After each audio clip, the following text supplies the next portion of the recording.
with fire on the water and smoke on shore, a string of strikes that sharpened old fears across a fragile region and set off a chain of diplomatic calls, public condemnations, and strategic recalibrations. On May 3rd and 4th, reports out of the Gulf described attacks that struck at the heart of commercial traffic and energy infrastructure. Cargo ships reported fires. A tanker operating under an Emirati flag was said to have been struck while transiting the Strait of Hormuz, and a major fuel facility in the Emirate of Fujairah was set ablaze after what Emirati authorities described as incoming missiles and drones. The UAE said its air defences engaged a total of 15 incoming missiles and 4 drones on May 4th, intercepting many before impact. Nonetheless, one drone strike caused a blaze at a key site in Fujairah, injuring 3 workers. Within hours, the incident rippled through the capital cities around the Gulf. Abu Dhabi condemned the strikes on civilian and economic facilities. Riyadh issued a formal reaction denouncing what it called an unacceptable targeting of a fellow Gulf state. The Gulf Cooperation Council convened its own response. Its Secretary General described the attacks as a flagrant violation of the sovereignty of a member state and called on the international community to act to stop repeated assaults that threaten regional stability.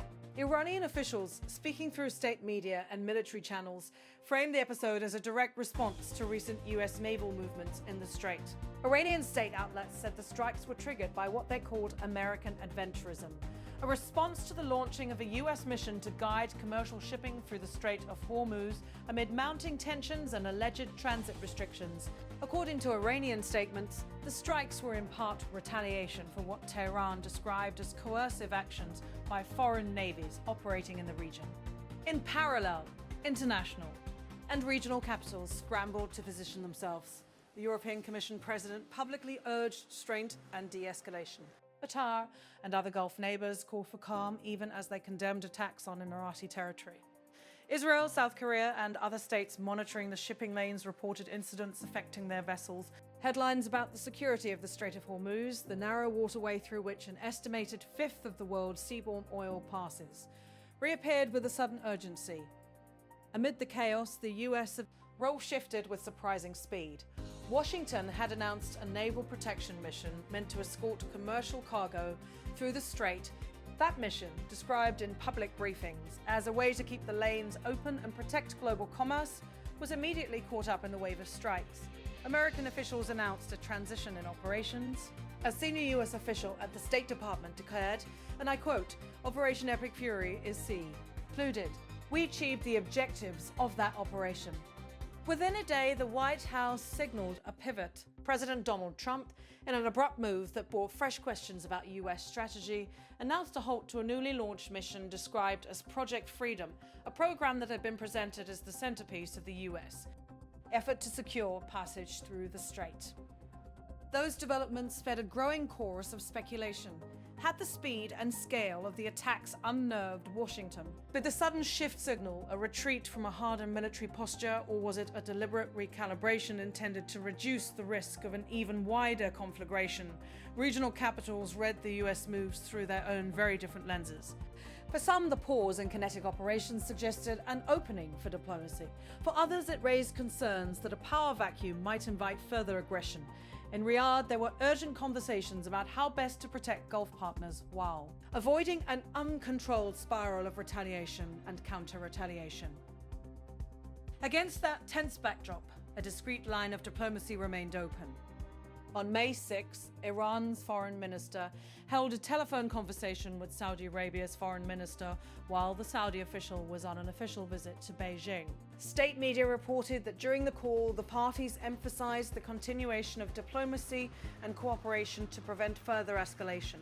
The exchange, whether a stabilizing back channel or a tactical pause, signaled that even at the height of confrontation, some capitals preferred dialogue to open confrontation. At the same time, hard words continued in public. Iranian military spokespeople warned that Tehran reserved the right to strike back if it judged future Emirati actions to be provocations. An Iranian military source was quoted as saying, "No official threat has so far been announced by the Emiratis. But if the Emiratis become a plaything of Israel and make a wrong move, they will learn a lesson they will never forget. If the UAE takes any unwise action, all its interests will become targets for Iran and no part of Emirati facilities will be safe. The UAE knows it is sitting in a very fragile glass house and insecurity is absolute poison for it. If it wants to repeat the mistake of the 40-day war, we will completely abandon restraint and treat the Zionist nest as part of the Zionist regime. Those were stark words, explicit warnings that blurred military posture with political rhetoric and underscored how quickly the dispute threatened to widen. In capitals across the region and beyond, officials pressed for restraint. Leaders from the Gulf Cooperation Council decried the attacks as irresponsible and dangerous, calling on all parties to step back and prioritize stability. The UAE insisted on the complete and unconditional reopening of the Strait of Hormuz, framing its appeal not only as a national security concern, but as a demand to protect global commerce. The human cost, while limited in the immediate accounts, was real. Injuries were reported at the Fujairah facility. Crew members on merchant vessels suffered burns and trauma from strikes on board. Every incident in the Strait carries potential consequences for energy markets, insurance rates, and the safety of seafarers who work the world's busiest maritime choke points. The speed of events also raised questions about alliance dynamics. Saudi Arabia and the UAE, long partners in regional security questions, moved quickly to coordinate. The Saudi Crown Prince placed a call to the Emirati president after the strikes. Riyadh issued a forceful condemnation, framing the attacks as a threat to regional stability and affirming its support for the UAE's security. For Riyadh, the calculus is acute. The kingdom faces its own balance between deterrence and the desire to avoid being drawn into a conflict that could destabilize its borders and its economy. Across the Atlantic, Washington's public posture reflected a blend of restraint and warning. Senior US officials emphasized the priority of keeping the straits open for commerce, while also threatening economic consequences for those who would escalate. From the podium, senior State Department figure outlined a message intended for regional audiences and for Tehran. The message to Iran: these guys are facing real catastrophic destruction to their economy, generational destruction to the wealth of their country, imposed on themselves by the actions that they're taking. They should check themselves before they wreck themselves. Those words, meant to deter, also framed a dilemma. The appeal to economic punishment and the threat of further pressure carry their own risks, potentially hardening responses and reducing political space for de-escalation. For international maritime traffic, the immediate fear was simple and operational. Will ships continue to pass by the Strait of Hormuz without facing attack? K. Insurance costs and the willingness of charterers to send vessels through a contested waterway rise and fall with the temperature of political tensions. Alternate routing around the Cape of Good Hope can add time and cost. Disruption in the Strait reverberates through global supply chains, and yet, even amid the alarms, there were signs of a possible channel to calm. State media in Tehran and diplomatic sources in Riyadh both acknowledged ongoing conversations. The phone call between the foreign ministers was described as exploratory and focused on preventing escalation. Whether it becomes the start of sustained crisis management or simply a one-off step to cool immediate tensions remains uncertain. The episode also reopened long-standing debates about deterrence in the Gulf. For years, Gulf states have tried to balance reliance on external security guarantees with growing investments in their own defenses and shifting diplomatic postures, the changing alignment of regional interri.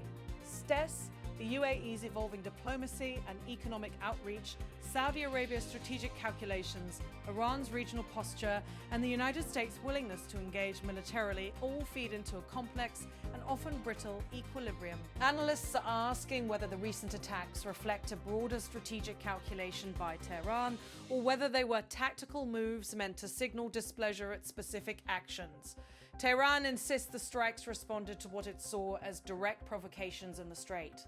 Many regional observers, however, warn that stringing together retaliations and counter-retaliations is a dangerous game. Miscalculation or an accident at sea could drag multiple parties deeper into conflict. On the diplomatic front, China's role as host to senior Saudi officials during these events also matters.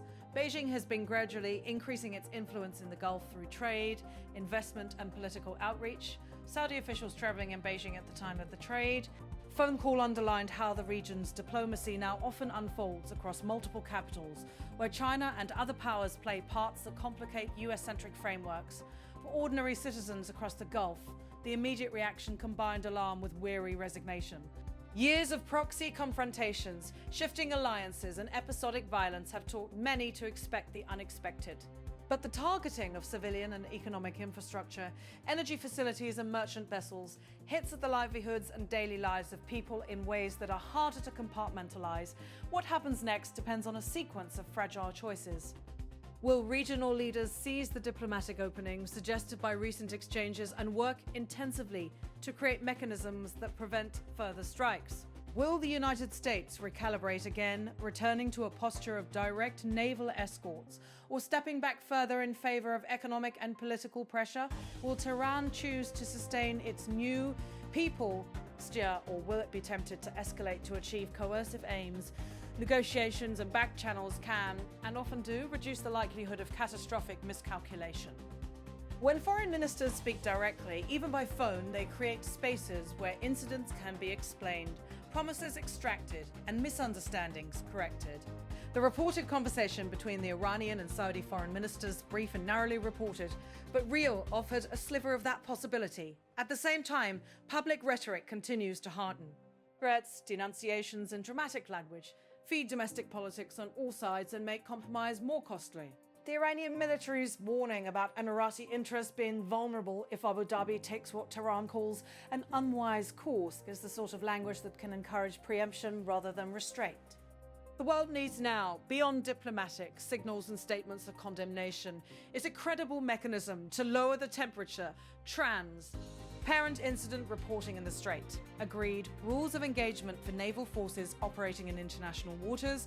Rapid international-backed investigations into attacks on civilian shipping and infrastructure, and sustained high-level diplomacy that can translate private assurances into public confidence. If those steps are not taken, the region risks slipping from episodic strikes into systemic disruption. The economic consequences would be broad. Energy markets, global shipping costs, and the insurance market would all feel the pain. The human consequences for mariners, energy workers, and civilians, mere targeted facilities, would be the most immediate and stark. As diplomats weigh their next moves, and as military planners calculate options and limits, the overriding question remains political. Do the parties want to return to lower tension, or are they ready to see competition in the Gulf reshape itself through force? On the streets of Gulf capitals, on the decks of Shant vessels, and in government war rooms, decisions are being made under great pressure. The phone calls, the public condemnations, the operational shifts, and the pointed warnings are all pieces of a complex picture. Each new statement, each new move can either widen the breach or make a bridge. For now, the fires have been contained in a literal sense, and the most dramatic prospect of full-scale war has not materialized. But the underlying fragility remains. The Gulf, with its vital choke points and dense web of alliances and rivalries, has long been a place where local incidents become international crises. This moment will be remembered, whether for the restraint that follows or the escalation that did not have to happen.